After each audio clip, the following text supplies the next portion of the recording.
সৌদিতে ই-পাসপোর্ট গুম, অপহরণ সহ প্রবাসী বাঙালিদের নানান সমস্যা সমাধানে আলোচনা সভা অনুষ্ঠিত হয়েছে। একই সঙ্গে জেদ্দায় অনুষ্ঠিত হয়েছে প্রবাসী শ্রমিকদের স্বাস্থ্য ঝুঁকি নিয়ে সচেতনতামূলক আলোচনা সভা। সৌদি আরবে নিযুক্ত বাংলাদেশের রাষ্ট্রদূত মোহাম্মদ দেলোয়ার হোসেনের সঙ্গে বাংলাদেশ প্রবাসী সাংবাদিক ফোরামের মতবিনিময় সভা অনুষ্ঠিত হয়।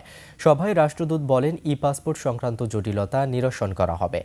পাশাপাশি গুম, খুন, ছিনতাই ও অপহরণের মতো অপরাধমূলক কর্মকাণ্ডের বিরুদ্ধে সচেতনতা ও আইনি সহায়তা জোরদারের ওপর আলোচনা হয়।